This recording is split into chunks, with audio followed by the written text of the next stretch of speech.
Jimmy Lakey in the morning makes me feel alive. Woke me up this morning, now I'm up and on my way. Oh, oh, oh, yeah, what a great way to start your day, the Lakey way.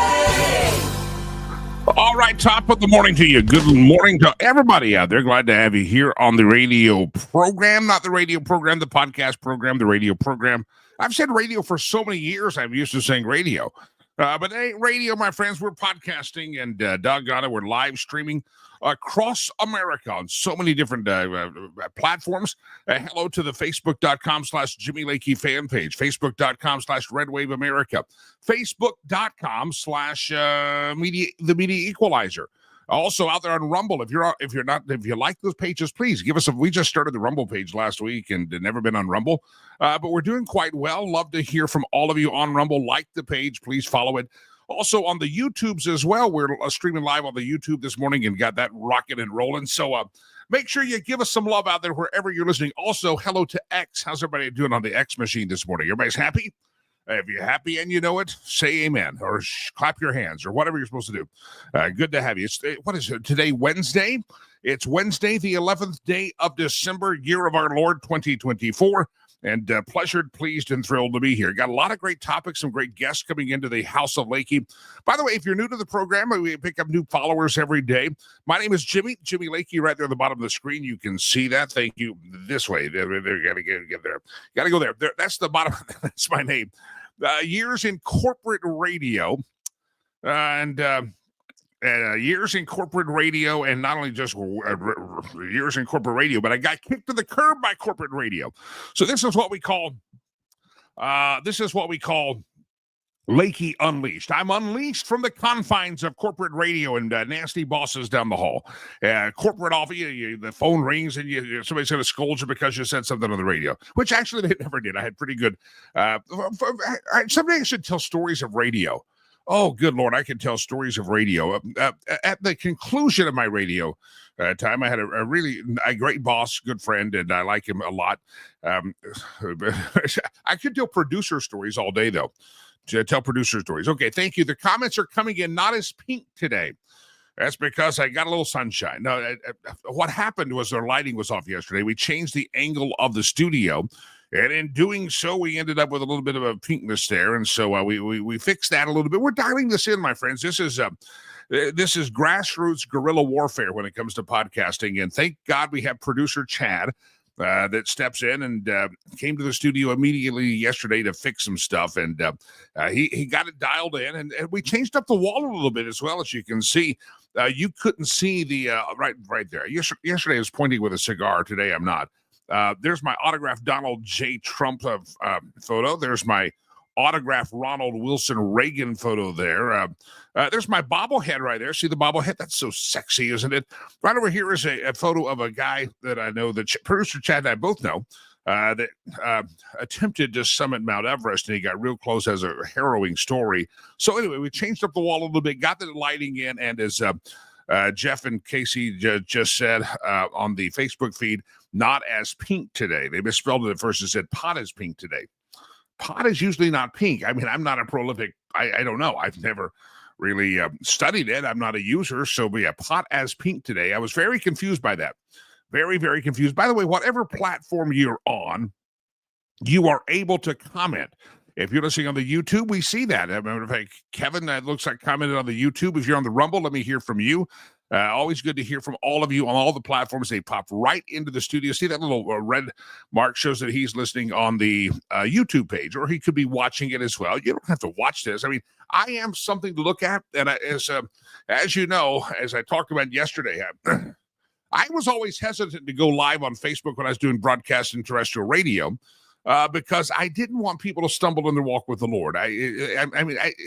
It ain't often that you get somebody that's got a voice and is eye candy, but somehow the good Lord decided that I should be both. And I thank him for that. And I just try not to cause people to stumble in their walk with the Lord. But you're on your own. I'm warning you, if you have weakness in your heart and you're afraid that those lustful tendencies are going to pop up, please turn off your video and just don't look at me. Put your hand in front of your face. Don't look at me and only listen to my voice. But then again, the voice could be arousing as well. I mean, I don't know what you're into. You may be into all sorts of stuff. By the way, speaking of into all sorts of stuff, can I remind you to subscribe on my Patreon page? Patreon is the OnlyFans. See how segue there? So, trained professional. Patreon is the OnlyFans for talk show host. Okay, OnlyFans. We display our wares for all to see on the Patreon page, and you're welcome for that. So here's what you need to do. You go to patreon.com, facebook.com/Facebook. I'm looking, comments are coming in on Facebook. I was confused. Facebook.com/Jimmy Lakey fan page. Yeah, you can watch us there. Chris is watching us there, and he says, I'm looking great. Thank you, Chris. I appreciate it.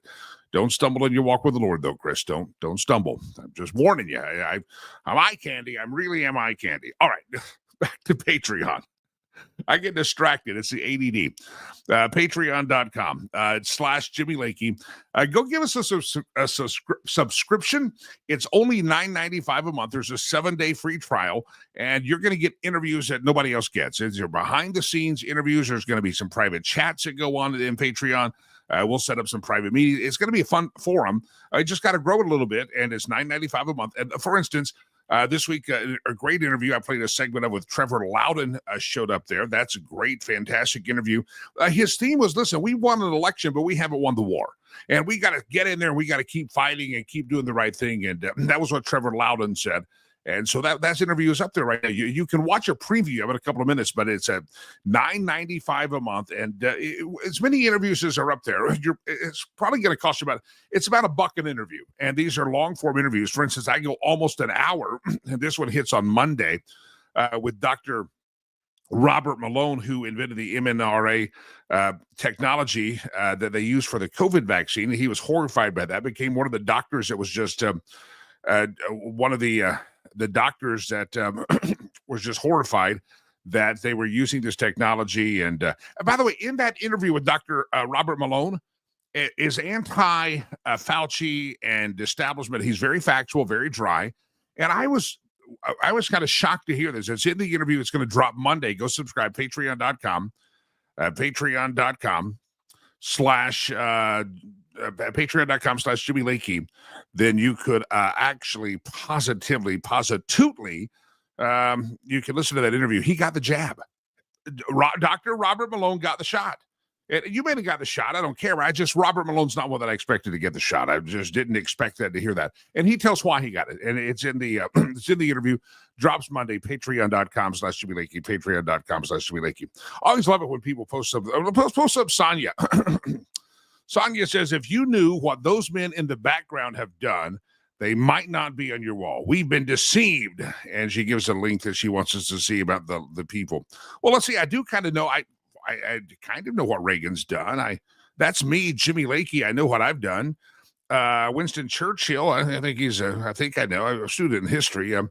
That's John F. Kennedy. Reagan. There's Trump. Oh, by the way, right behind my head, I'm ducking. That's me again. So, Sonia, I appreciate your comments. You're always welcome to comment, but I think I do know what the men on the wall do. And this guy over here, that's Theodore Cleaver. That's the beaver. I know what he did. He got stuck in a coffee cup on a billboard one time. I know that. I remember that. So I know Theodore, what he's done. Yeah, that's George Washington up there.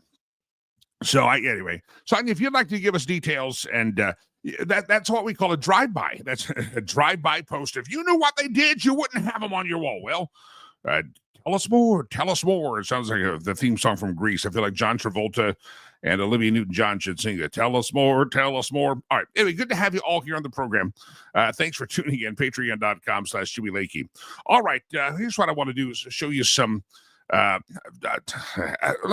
me start with the shooter from the guy that's now in jail in Pennsylvania as the alleged assassin of the Universal Healthcare CEO. And alleged under strong suspicion that he did it. He's been arrested. Now, I don't know if you saw it, but evidently he had a manifesto, and evidently he had some back problems. And he posted, I guess, on social media a while back, some back screws in his back, and he's very upset. And I guess he got denied coverage, and maybe not even by universal health care, but by the insurance industry. And so universal health care was the one that he decided that he was going to take out. Now, there are some theories out there that where he's from, and his family's from Maryland, a very elite family. You know who else hails from Maryland? These are the theories on the interweb. Okay, I'm not saying they're true. Who else hails from Maryland is Nancy's family. Before she became a Pelosi, she was a Maryland girl. Her father was I believe her father was the mayor of Baltimore. Is that correct? Anyway, there's a couple of elite families that troll around in Maryland, and Nancy's family, her premarital family before she was married, and of course this family, this Luigi guy. So anyway, there's a lot of theories out there. I ain't saying they're true, but it is quite interesting. Every once in a while, just for fun, as they say, poops and giggles, it's good to jump up on the grassy knoll of the conspiracy theories and have a lot of fun with that. So, all right, let me get to this thing if you can. But they're saying that they're going to do this. This protesting. They're trying to get the folks to protest and go to the streets for Black Lives Matter. I have, because I'm a nice guy, I have a public service announcement, and this is kind of one of our stolen meme segments, but here we go. A public service announcement. Anybody out there watching this and you're thinking, I'm going to go tear up something and destroy something because Black Lives Matter, right? Okay, you're going to do this. I'd like to give you a public service announcement to all the Black Lives Matter protesters who are threatening to riot over the Daniel Penny verdict.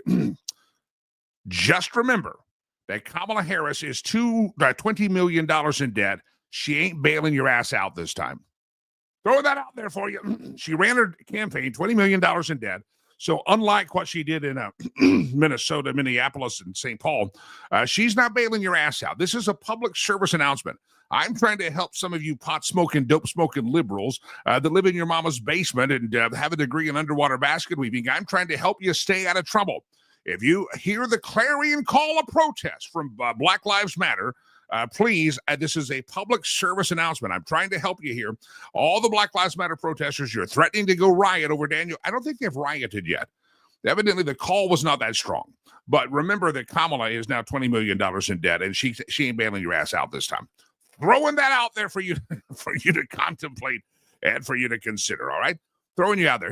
We got a guest coming up I want to get to in just a moment, but let me, on the same topic. Yesterday, I posted up a meme in which it showed the suspect in the, it showed a suspect in the University Healthcare shooting, and it showed the shooter of the first assassination attempt of Donald J. Trump. And it brought up the idea that how is it that in 24 to 48 hours, Fox News, CNN, MSNBC, everybody's fascinated by this Luigi dude that is the alleged assassin of the insurance executive, right? Everybody's fascinated by him, but we still don't know much about the first shooter or the second shooter in the Trump assassination attempts. We don't know him. We know they had many phones. We don't know why. We know more about the guy that shot the insurance exec on the streets of New York than we do the two guys that attempted to assassinate Donald J. Trump. Just throwing that out there. But here's something else I'll throw before I go to my first guest of the morning. Ready? You ready for this? Ba ba ba, do re mi. Oh, I'm good. You ready? Throwing this out there just to contemplate and consider. It's pretty interesting that a healthcare CEO is murdered in cold blood on the streets of New York City, and nobody on the left is talking about gun control. Let me figure that one out. Do they only does the left only talk about gun control when there evidently is something that triggers the left to talk about gun control? This is a stolen meme, by the way. I'm giving credit to Dave Rubin. I stole it from him. The left, it triggers him about gun control, but only certain times. It triggers him about Black Lives Matters, but only certain times. I mean, every week, dozens of people, many of them of color in Chicago, get murdered on the streets, and the BLM folks aren't out there. They don't give a rat's patootie about those Black lives. So if you could just figure out what triggers the left out there to get all outraged and their panties in a bunch, it would make then that life would make more sense. But I don't know what their trigger warnings are. But it is interesting that a guy gets gunned down the streets of New York City. evidently using a ghost gun, a 3D printed gun. And I have not heard one guest on any of the platforms that is out there and is contemplating about, we got to have gun control. Could you leftist out there, maybe some of you radical hippies that are watching this thing on the Facebook or the Twitter right now, could you tell us what triggers you on gun control? Because evidently shooting of a CEO in the streets of New York doesn't trigger you on gun control.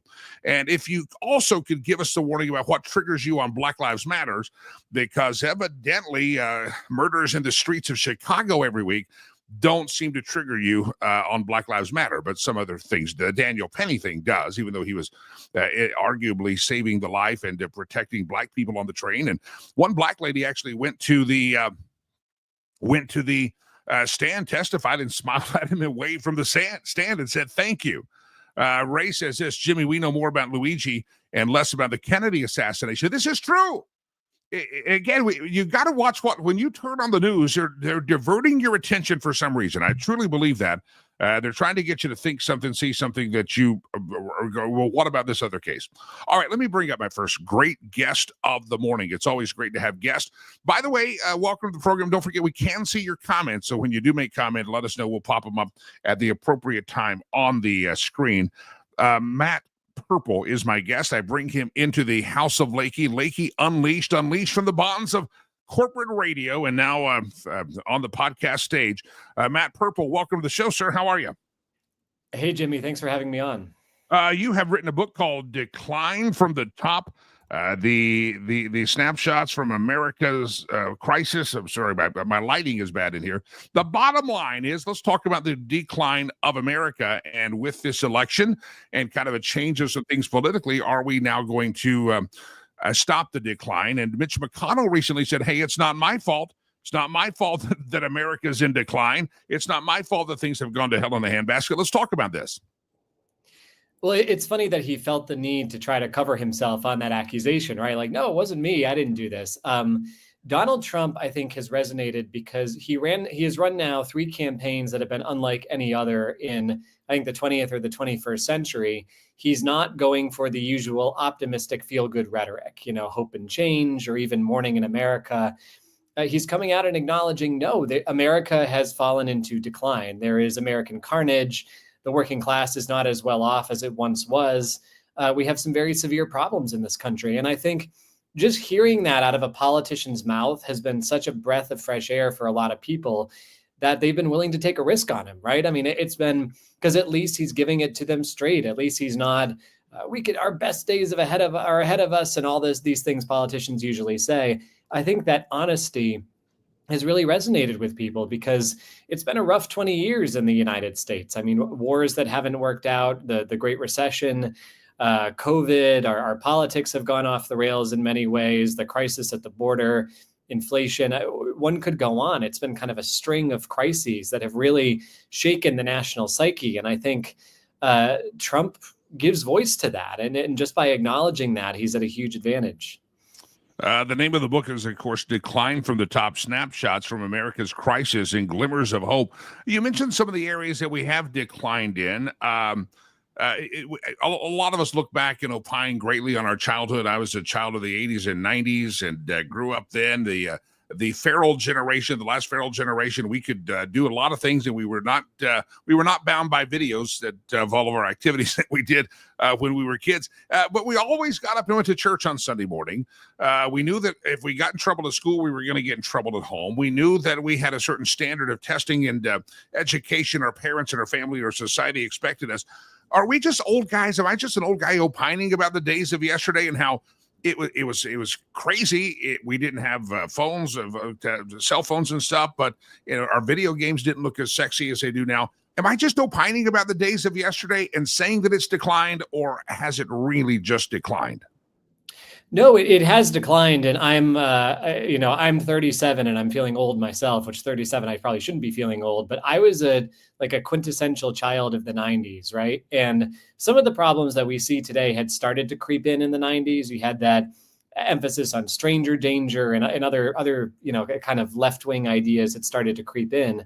But nevertheless, it was a much more I think, a better time. I mean, there was this sense that we were incredibly lucky to be Americans back then. You know, the Cold War was over, the Berlin Wall had come down. The great ideological problems of the 20th century were working themselves out. And hey, maybe this was the end of history. Maybe it was going to be all peace and roses from here on out, and liberal democracy was the best it would ever get.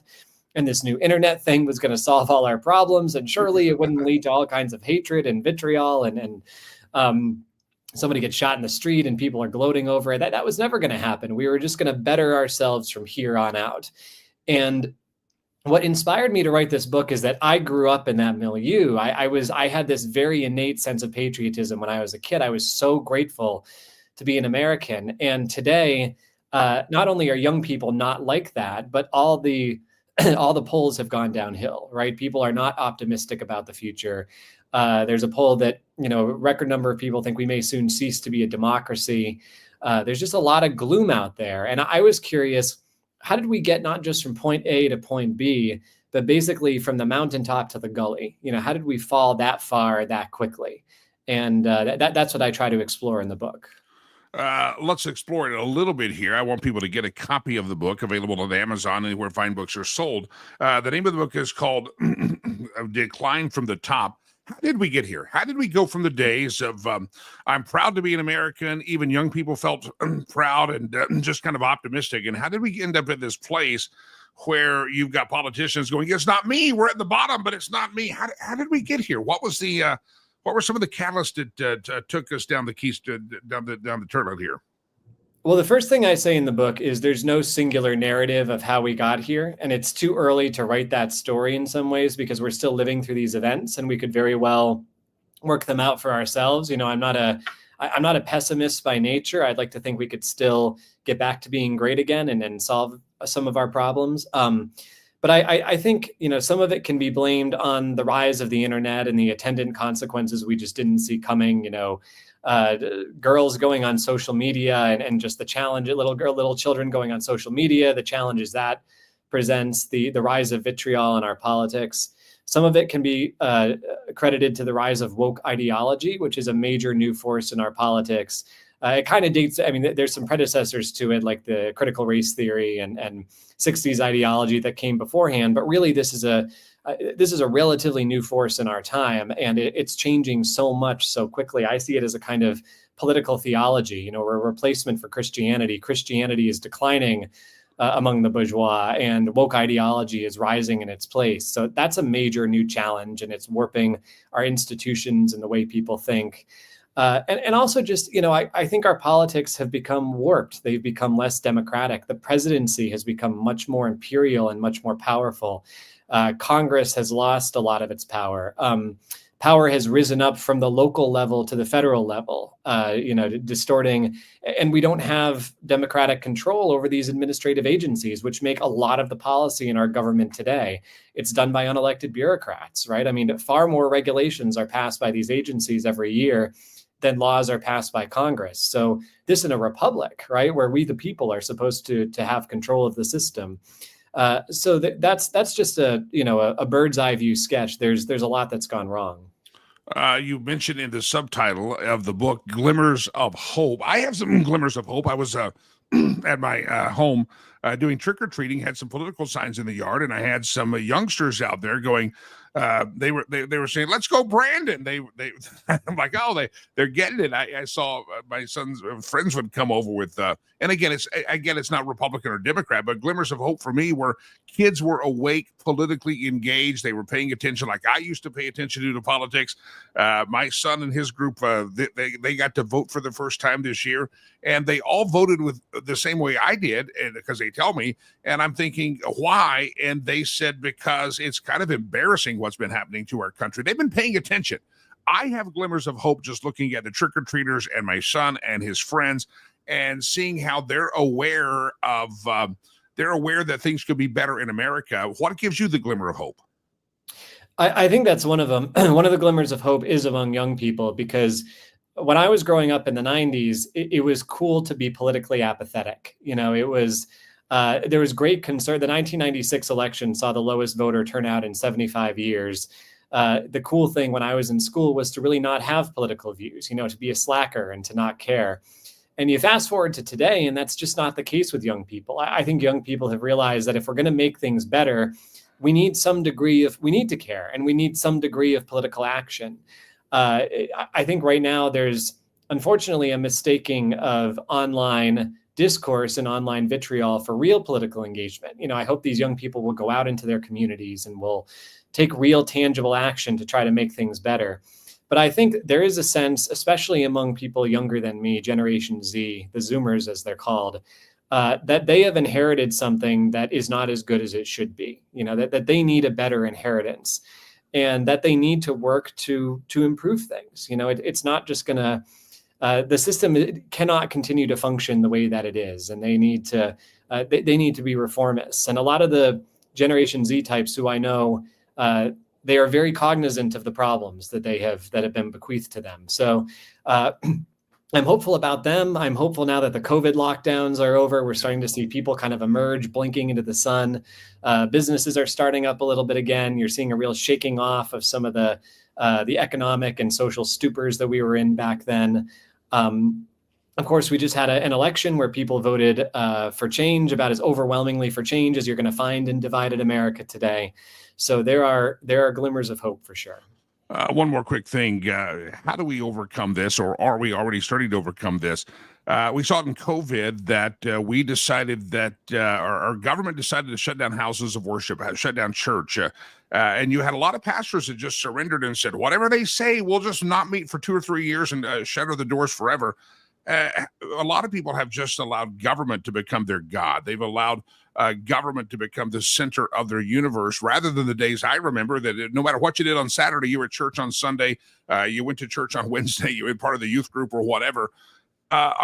Is spiritual revival needed and necessary, and is it coming? And how does it come? That's a big, long question, but that seems to be a part of the center of our universe in our country that used to be there that maybe is not there.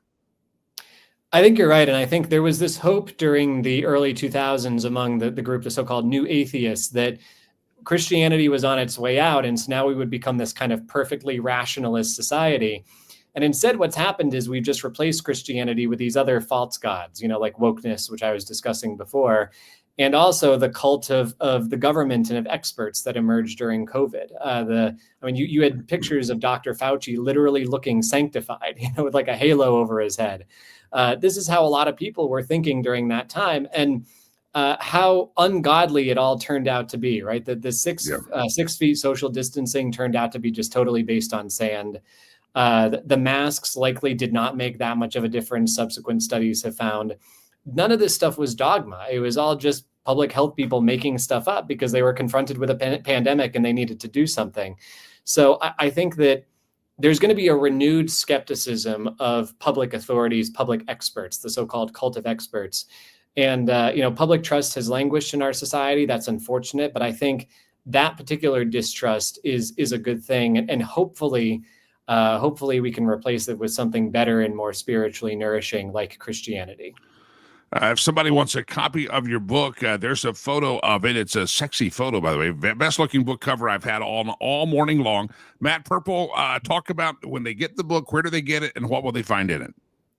Yeah, well, credit to my publishers at Skyhorse. They did a great job.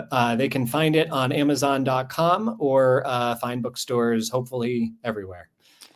Matt Purple, it is a pleasure. Thanks for hopping in here today, the House of Lakey, and I hope people will get a copy of the book and understand the decline that we have been in as a country, and also understand how we can overcome that decline sometime, hopefully soon, and hopefully the glimmers of hope are there.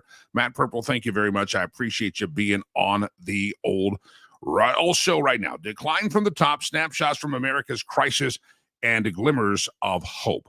All right, let me bring into the conversation, my friends, another little photo that I'd like to post up here. Again, I'm giving a public service announcement because the audience grows throughout the audience grows throughout the course of the morning. So some people miss out on the first of the show and they only get the last of the show. This is a public service announcement that if you're thinking of going out and BLM protesting and Black Lives Matter protesting, over the Daniel Penny verdict. Please remember that Kamala Harris is $20 million in debt. She ain't bailing your ass out. A public service announcement, because I don't want some of you people to have to, have your mommy come get you out of jail because you were protesting and so she can take you back to live in her basement. I don't want that to happen to you. So I'm trying to help you out that if you're a BLM protester, please, I'm asking you, be very, very careful out there about your protesting, because Kamala is $20 million in debt. And she ain't going to bail your butt out this time. Just throwing that out there for you. All right, we got more great guests coming up. Joseph commenting on the Matt Purple interview, nailed it, false gods and ill-placed faith. There's so much truth to that right there. How many people on the American left do you absolutely how many people do you absolutely know that they believe in Jared Polis more than Jesus? They believed in Dr. Fauci more than Jesus. They believed in Kamala as their savior. This is why when the left loses an election, they go batcrap crazy. This is why when the left loses, because it's like their Messiah had just been crucified or defeated in a ballot box. This is why they can't handle political discourse. They can't handle the political discourse at all. They can't handle having an intellectual or just a casual conversation about politics. They immediately say racist, bigot, homophobe. They call you names because in their mind you're attacking their God, you're attacking their Lord and Savior. And I think a lot of that began with their Lord and Savior Obama. Barry Hussein Obama became the Lord and Savior in his messianic tones and his roaring rhetoric. And people said, he has come to save us. Prepare the way. Prepare the way. And they treated Obama that. And I think subsequently they have treated so many other politicians the same way. Kamala was a disgrace to them, an embarrassment to them, until she wasn't. And then Kamala suddenly became the female messiah for them. So the American left is they got some issues, and literally, if you have a come to Jesus meeting, they could really a lot of them could use a come to Jesus meeting. Speaking of the Black Lives Matter protest and the public service, Kamala's not coming to help. She's in debt. She ain't going to bail you out. This is a public service announcement. Here's something else in my stolen meme collection this morning. Let me get this straight. You say I stole the memes, but at least I give credit. At least I show where I stole them from. Let me get this straight. Daniel Penny's a white man. Subdued Jordan Neely, a black man, with the help of another good Samaritan, a black man. So another black man was helping him. This guy, Jordan Neely, posed a threat to passengers on the subway, some of whom these passengers were black. The DA who charged Penny is black. The mayor of New York who praised Penny's heroism is black. The jury found that Penny's not guilty, included 4 people of color. But Penny's acquittal, according to the head of the New York chapter of the Black Lives Matters, means white supremacy got another victory. Yeah, somebody explain that. I don't think you can explain the stupidity of the American left. And you know what happens every few years? I think these Black Lives Matter people, they need a microphone. They need to be heard. They probably need to do some fundraising. They probably need to. You got to be relevant out there, out of sight, out of mind. And so they find an opportunity to use this Daniel Penny thing to do it. But once again, I want to remind you that public service, Kamala Harris is not bailing your ass out this time. It's just not happening. Just letting you know this is a public service announcement. Thank you, and you're welcome for that wonderful public service announcement I have just given you.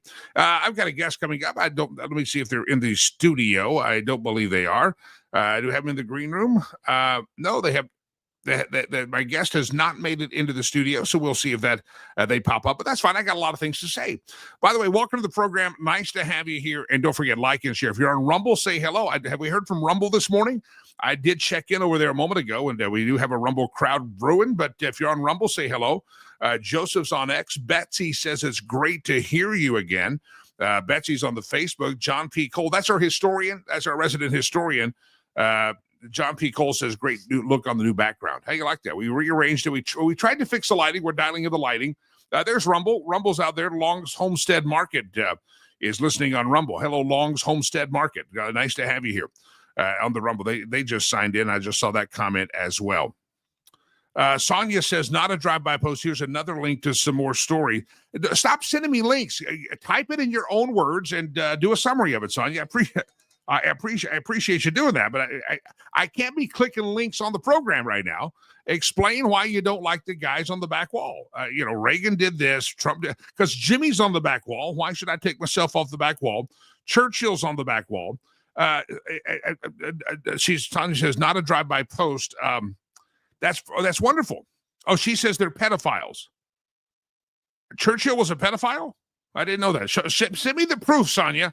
That's what she says. All right, enough of that stuff. Where do you go? Hello, Jimmy. Well, hello to you. I appreciate you. The Lambertsons are out there. Vera said something from Greeley. I saw that pop up. Greeley, thank you. By the way, Greeley, Colorado, because a lot of you don't know where Greeley's at because this is a national podcasting here. Very national, very big time. By the way, was Theodore Cleaver a pedophile? Jerry Mathers? She says I should take everybody off the back wall. I didn't know he's a pedophile. I'm on the back wall. I mean, come on. All right, here we go. Donald Trump was on a troll yesterday, man. He was trolling old Joe Biden and trolling Justin Trudeau. He was really rocking and rolling. Sonia says, send me proof. Well, I sent you 2 links. Listen, I can't be clicking links during the radio show. I'm talking to people. I can't be reading. Give me a summation, Sonia. Enough of her. I'm tired of talking to her. All right, I don't know who she is anyway. Bidenomics, here's a troll. Donald Trump put this truth out yesterday. You ready? Here we go. Bidenomics, you pay taxes. I send it to Ukraine. They send it back to Hunter. Hunter gives it to me, and then I pardon Hunter. Donald Trump put that truth out yesterday on social media. I thought that was fantastic. That's a pretty good dang explanation of what Bidenomics has been. Anybody want to refute that? They pay you and I pay the taxes. We send it all to Ukraine, to little Zelensky over there. By the way, I said this on the radio show when I was on the radio. I said this, that I asked my accountant this past year if I could add a dependent. And she says, who's your other dependent? I have one dependent. She says, who's your dependent? I said, his name is Volodymyr Zelensky, and he's the president of Ukraine, but I've sent him enough money of my tax dollars. I think that he should be a dependent. I don't think my accountant understood the humor because it was great humor. That's fantastic humor. I don't think she got it. I don't think she understood the humor. So, yeah, I thought it was funny. She said no. She said, no, I can't call him. I thought it was funny. I thought it was. Speaking of funny, I think this is funny. There was another troll that came out from President Trump about Justin Trudeau, and then the Babylon Bee. If you don't follow the Babylon Bee, you really ought to check your heart and see if you even know Jesus, because you got to follow the Babylon Bee. It's fun. It's a lot of fun. Trump tells Justin Trudeau he won't annex Canada if they just admit their bacon is just ham. I think that could be a fair trade-off. So we won't annex you, and we might even back off on some of these tariffs, but you just have to confess and admit that your bacon is just really what we call ham. You just stop calling it Canadian bacon. It's ham. It's just trying to be fancy out there. You just admit it. That's a Babylon Bee. Has a headline. I think that is a fantastic headline from the Babylon Bee. Speaking of trolling and picking on the folks in Canada, by the way, since this is on YouTube and Rumble and Facebook and Twitter and streaming on all the platforms, here's a question for you. Do we have anybody listening in Canada right now, or anybody listening internationally? Do we have anybody listening? If you do, type it in the comments. Love to hear where you're at. Now, Arkansas doesn't count. I know we have Arkansas. I know we have Kentucky. We've heard from them this week. I've heard from Florida this week. I've heard from Alabama this week. How about West? California? Anybody in California? We've heard from Oregon. I know Oregon's out there. So places that you actually need a passport to get into. Canada. Do we have any illegals listening to us this morning? If you're an illegal immigrant, or as they call them in Denver, newcomer. If you're a newcomer, I'd love to hear from you as well. I like to hear from everybody. Kathy's in Estes Park. Hello, Estes Park, Colorado. How are you? Good to have you. But anybody in Canada? Hello, Canada.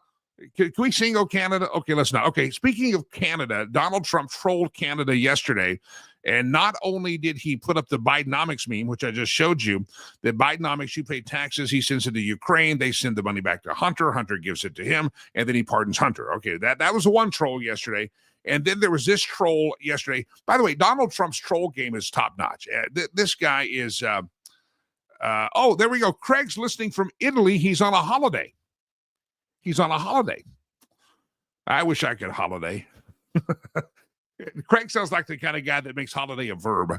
It's a noun and a verb. I'm going to take a holiday. I'm going to, it's Craig. Hello. I recognize the name Craig from the radio days, I believe. Hello, Craig. Nice to see you there in Italy, and enjoy some wine or whatever you want to do there. No, that counts. That counts. He's in Italy. I said, is anybody? I didn't say you had to be a resident.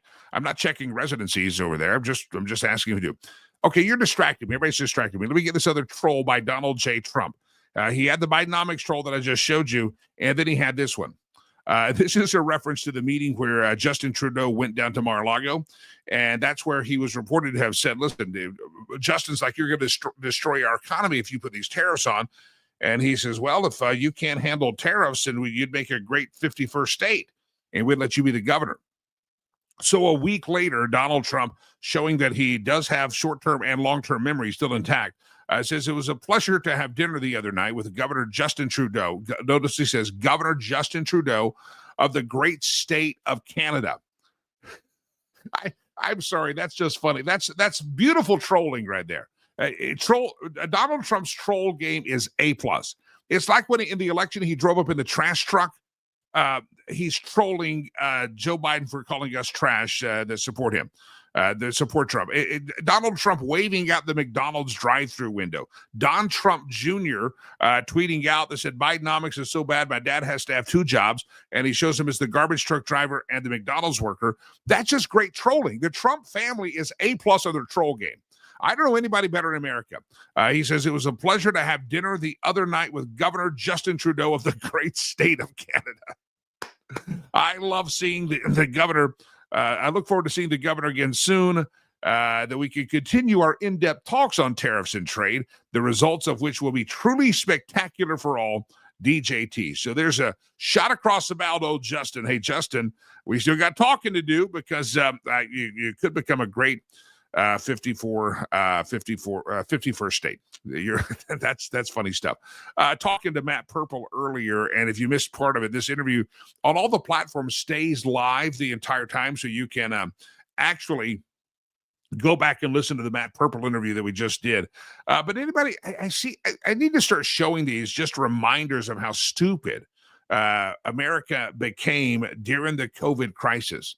And we were the conversation was steering that way with Matt Purple, that government, Dr. Fauci became the Lord and Savior of so many people. I mean, so many people like Dr. Fauci speaks today at 3:00. We got to have that. It really is just amazing the craziness of the left that was happening during that time, and how many people just turned to, and if your governor said you couldn't worship, I'm going to stay home. I'm going to stay home. How many churches just shut down? And there's churches I've heard that stayed closed for a year or more because the government told them, and because they were living in such fear and trepidation. They were walking in fear, and they were afraid of the government, a government sanction. And there were some that didn't give in. But the point is that so many people have allowed the government in our lifetime to become the dictator of how they worship. The government has become the dictator. Which is politically incorrect. We have wokeism, so you can't preach about certain things, say certain things from the pulpit because, even though it's in the Bible, you don't want to offend people and have protesters outside your church. Listen, they crucified Jesus for what he taught and for his actions, and because of his faith that went against the local establishment, if you will. And yet there's very few churches out there that will preach something that might piss somebody off. We got to, there are churches out there that will stand on truth, but there's a lot of them that kind of won't. And that's not a good thing. All right. The insanity of the COVID. Ready for this? This wasn't a pandemic. It was an IQ test. I still see people walking around in their mask. Anybody else see them? I still see people walking around in their mask. It is crazy, like in the car by themselves. You'll see some. About a month ago, I saw someone on a walking trail outside wearing a mask. Listen, this is another public service announcement. If this is you, that is a photo of you or resembles you, you honestly probably should go to a therapist. And I mean that sincerely. I'm trying to help you. If that is you and you ride at any moment of this thing and you've ridden around with a mask on your face all by yourself with the windows up, windows down, doesn't matter. I'm sorry, that's an IQ test and you have failed it. You have failed it. You have failed it. You have failed it. How many of you in the chat and all the chat chains, let me see, how many people do still see mask wearers? When I travel across the country, I still see a lot of, it depends really on the airport. There's some. What I'm also surprised at is some of the people that I see most when I travel, and I'll hop a plane tomorrow. But a lot of times when I see people with masks, it ain't just old people that look like crazy dope smoking liberals. It's not them. It could be young folks wearing the mask out there. I saw in the last airplane ride I took a family, mom and dad did not have masks on. They were probably a mid-30 family, but their children, 7, 8 years old, had masks on. I'm like, it makes no sense to me. But hey, if you've ridden in the car by yourself and you need to know that it was not a pandemic, it was an IQ test, and some of you have failed. I'm just helping people out this morning. That's all I'm doing. Just helping people out this morning. There's a compliment. Let me put that one up. I did that instead of producer Chad because I can. Glad to hear you again. I miss the Jimmy Lakey morning humor and relevant local news. Dina, glad to have you here on the program. Thank you. Tuned in. Appreciate it. Kathy says she saw somebody at, I thought I saw a comment. Yeah, she saw some yesterday at Safeway, at the grocery store, people wearing the mask. Okay, help me out here. You guys can help me because we got people connected all across America this morning on Facebook and on Twitter and Rumble and X and all that stuff. We got people connected. Do any of you still wear a mask? And if so, why? Maybe there's a good explanation. I am not saying there could be a good explanation. You're elderly, you're taking the chemo. Any of you still wear a mask, and why? Do any of you have neighbors or friends that wear a mask, and do they have a good reason to still wear the mask? Because I don't know what the good reason to still be. I don't know. I don't understand it. I don't get it. I'm sorry.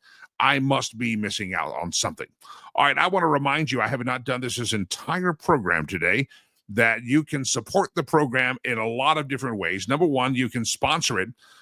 You can sponsor it if you're an advertiser, a business out there. You can do this. Go to info@jimmylakey.com, info@jimmylakey.com, and you can be a sponsor of the broadcast, the podcast, and it'll be fantastic to have you here. And also the average folk out there, you say, well, I don't have a business. I don't have anything I want to advertise.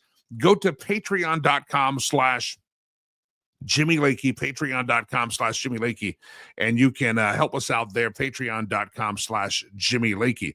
On the Patreon page, you're going to get exclusive content that will not be heard in its entirety or at all here.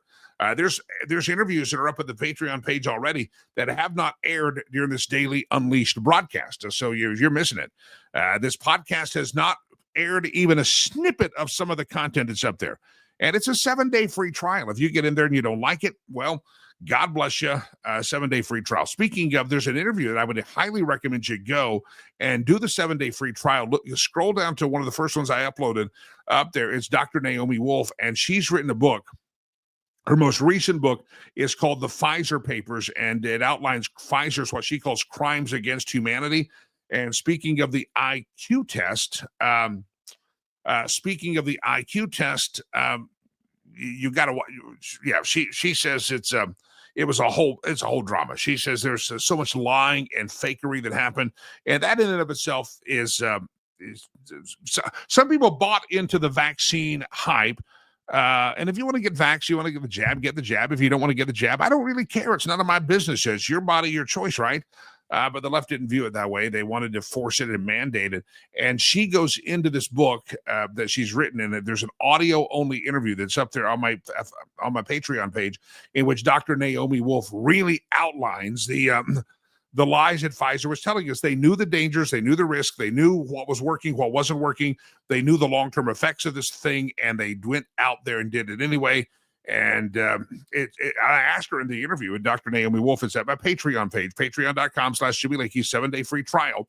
I asked Dr. Naomi Wolf, I said, Dr. Wolf, was this just a corporation trying to get rich?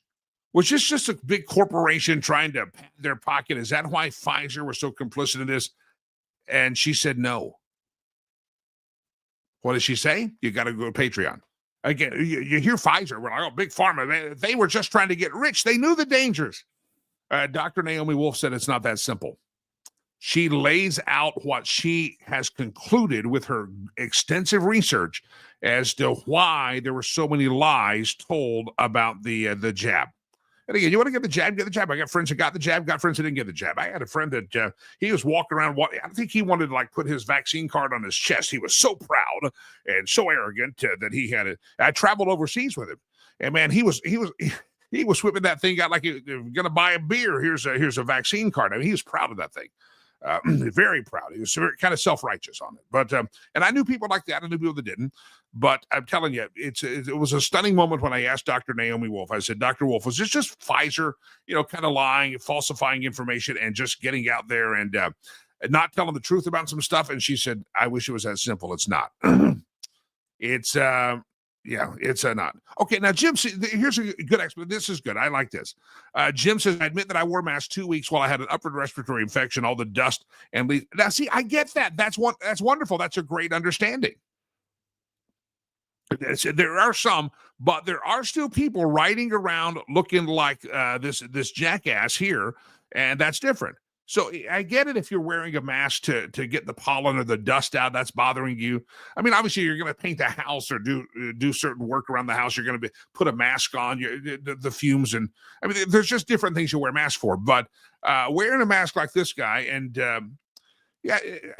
there's a lot of folks that don't have a good explanation like Jim does. Jim's got a great explanation of why he does that. Wears the mask, but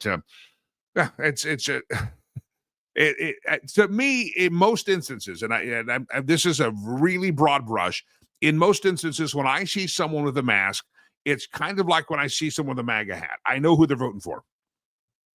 Is anybody, are any of you, the rest of you judgmental like that on mask? I am.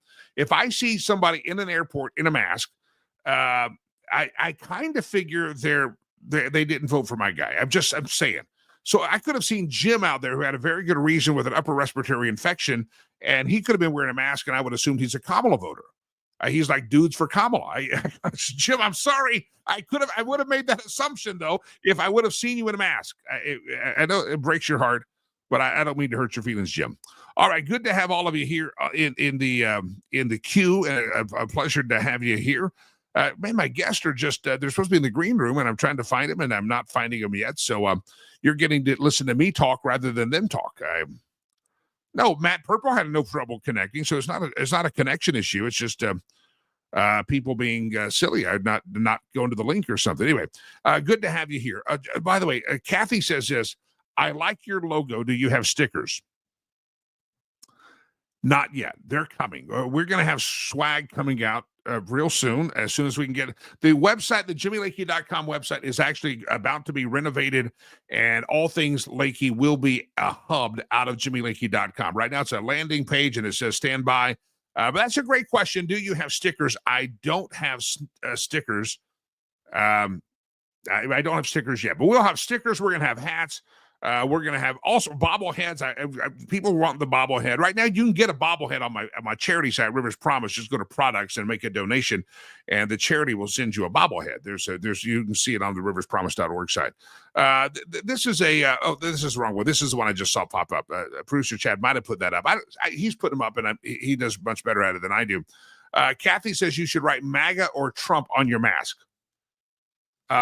Maybe right. I hate Fauci on your mask. All right. That's a great question. If you're going to wear a mask out there, and you're going to wear a mask, and you don't want people to think you're a dude for Kamala, you don't want people to think that you're a Kamala voter. You don't want people. You have a real reason to wear a mask. What message should you write on your mask so that people know that, hey, I really have a reason. I'm not doing this for any other reason. I really have a cause and a reason for this. That's a great right. MAGA or Trump. Maybe that the MAGA community could make MAGA mask or make America great again, red mask, and put those on your face. That's all a thought. It's a thought. Jim's back in here. He's jumping in. He's the guy that wore the mask. He says, no problem. Improve my face. That's good for print media. Listen, Jim, I think you look like a very handsome fella in that little thumbnail shot that I can't see anything on. So I'm sure you're very handsome. But he says it improved his face. All right. A public service announcement. I need to do this one more time. Public service announcement that if you're a hippie, you're a dope smoking little punk out there and you're thinking of protesting, don't forget that Kamala, that's right, Kamala Harris, is she's got problems out there. She's got $20 million in debt. And with that $20 million in debt, she ain't bailing your butt out this time. I'm just saying, she's not bailing your butt out. A lot of your comment, I got a couple of emails that have popped in here. I'm looking at them. And there's a lot of people thinking the same thing I am, and at least wondering, why is it that the media is doing such a deep dive on the shooter that is alleged shooter of the healthcare executive, and they're doing such a deep dive, and yet I don't remember the same deep dive on the two alleged people that attempted assassination attempt against Donald J. Trump. Last night on the Fox News feed, I turned it on a little bit, and Jesse Waters was on there. And it wasn't called Waters World or the Jesse Waters Show. And he had on a guy that was a roommate of this Luigi cat, this Ivy League killer, they're calling him. And everybody's got this sexy intrigue. He's like the Menendez brothers. For some reason, the media has really hooked on to telling this guy's story. And Waters had on the guy's roommate when he lived in Hawaii, and talked about how active he was, and he was active as much as he could. He had his back injury, he had surgery, and he talked about that. He's a good friend. He cooked together. He started a book club, talked about the books they read in the book club. It was a roommate who said, hey, we got to read the Ted Kaczynski manifesto as part of our book club. So some weird, probably activity going on in Hawaii. And Jesse Waters at one point said, did you turn him on to Kaczynski? Is that you? And then also, this was funny. If you watch Jesse Waters last night, see this. Jesse Waters asked the guy that used to be his roommate, said, did his back problems and because evidently he has back problems, he'd lose feeling and numbness in certain areas of his lower body. And Jesse Waters said, did that affect his sex life? Even I paused and said, oh my God, he did not just ask that. He said, did that affect his sex life at all? His back problems? And you go back and watch it. Jesse Waters basically said it that bluntly, that affected his sex life. And the roommate, the former roommate, was smart enough to say, well, for the sake of privacy, I'm not here to talk. I'm not going to talk about my roommate's sex life. So good for him. I couldn't believe that Jesse Waters asked that question. But the point that I'm making here is the guy that shot in Butler, Pennsylvania, shot at Donald Trump. He died. I don't recall anybody having his roommate or neighbors. I don't recall anybody having long-term sit-down interviews with any of his kinfolk. Did anybody miss it? I remember they did catch his parents one time outside of a grocery store. They were wearing masks, by the way, maybe to hide their identity. But and they said, hey, we're just have privacy. Our son's dead. And they went on. No, why is it that they're digging up former roommates of this Luigi cat from Hawaii and getting him on the Jesse Waters show to ask about Luigi's sex life? And yet, what about the cat in Florida that was held down, hiding in the bushes at Mar-a-Lago? They didn't say. I recall maybe they talked to a couple of neighbors and stuff, but it seems to me, and maybe I'm wrong, it seems to me their perception and they're crazy right now. Talking about this Luigi guy, maybe because he looks pretty. I don't know. I don't recall even the guy that tried to shoot Trump at Butler, Pennsylvania. He like cleaned bedpans at a nursing home, right? That's all he did. He got a bedpan cleaner at a nursing home. And I just sure as heck don't remember them even going to the nursing home and talking to people there about the activities here. So is it just me, or why is it that there are so much interest in this Ivy League killer of the healthcare exec? The healthcare insurance exec, and yet there's not as seemingly lost all interest in finding out more about these shooters. They did come out yesterday with a report that the shooter at Mar-a-Lago, the potential shooter at Mar-a-Lago, had like, what they say, 18 phones, 19, a billion phones. He had 1 million phones, and Okay, well, no, it's just that should be the lead story of the day. Instead, we're fascinated by this cat in Pennsylvania and the extradition process to get him from Pennsylvania to New York. It's again, my friends, you're not watching. Most of the time, you're not watching journalism. You're watching propagandists that are reading a script, and someone says, "This is a story. This is what we're going to be so fascinated about." And this week, they want you fascinated about Daniel Penny in New York, which is an interesting story, and the shooter there. And they always want it, but you're still going, well, what about that other story? We never got to the bottom of the Trump assassination attempts. We never held anybody accountable. Did we? Is anybody been? No, well, no. Don't talk about the Secret Service. Talk about Daniel Penny. Don't talk about the Secret Service. Talk about the Luigi guy that shot the healthcare executive. Don't talk about those other things because they're just not available to be talked about. All right. Good to have all of you here. Oh, there's another great point. I just saw that. What about the trans shooter at the Nashville Christian School? They wouldn't even release the police report on that whole thing, the investigation. Remember the Christian school in Nashville? That person went in and shot him up. Found out it was a transsexual. Is that what they're called? Trans man, trans woman. So it's a trans person, and they don't know who it was. They didn't go out and say, "Did you hold the microphone up? Did you know person? Did you know this person before they were trans? Did you?" I mean, nothing. You're right. There's just no curiosity about some things. But for some reason, Jesse Waters on Fox News last night asked this former roommate of this former roommate of his in Hawaii, does his back problem affect his sex life? Okay, what about the trans-sex life? Did anybody find a friend of the transsexual in Nashville and ask about the transsexual sex life? Anybody ask if the shooter in Butler, Pennsylvania, ask about his sex life? I mean, what relevance does the sex life of Luigi have to do with anything? It was I just couldn't believe I was hearing it last night, and nothing against old Jesse, but I was shocked that I was hearing him ask about the shooter's sex life, the alleged shooter's sex life. So, all right, ladies and gentlemen, it's a pleasure to be here. One more time, a public service announcement. If you're thinking about going out and protesting, the BLM protesters, they're threatening to riot over Daniel Penny. Just remember out there, and I want to remind you one more time, you got to remember that Kamala Harris is $20 million in debt. And because of that, because of the $20 million in debt, she ain't going to bail your butt out. She really is not. All right, tomorrow, we have a lot of great guests. Producer Chad and I were ready, aimed up for a lot of great guests, and for some reason, they did not pop into our queue. Only Matt Purple, if you're just joining us now, don't forget Matt Purple did a fantastic conversation, a great conversation with Matt Purple, and that his book is up there. And you just scroll back. This interview will stay populated the whole time, and make sure you go listen to the Matt Purple conversation, the Matt Purple interview. If you would, I would greatly appreciate it. Don't forget, go subscribe at Patreon, patreon.com/Jimmy Lakey, patreon.com/Jimmy Lakey. There's already some interviews up there that you have not seen in the live daily update. I'm sorry. They're behind the wall. You got $9.95 a month. I'd love to have you help me out there.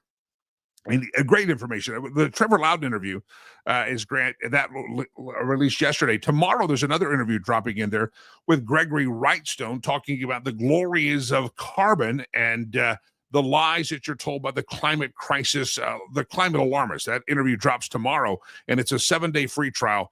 Lakey Unleashed. It's at the patreon.com/Jimmy Lakey, patreon.com/Jimmy Lakey. All right, we're going to do it again tomorrow morning. I promise you we'll be back. And next time I'll threaten my guests with flogging or public shaming about their sex lives or something if they stand me up next time. But that's all right. We have plenty to talk about. And again, don't be protesting. Kamala's got $20 million in debt. She ain't going to help you. All right, ladies and gentlemen, I am Jimmy Lakey. May God bless you. May God bless America. Jimmy Lakey, peace. I'm out of here.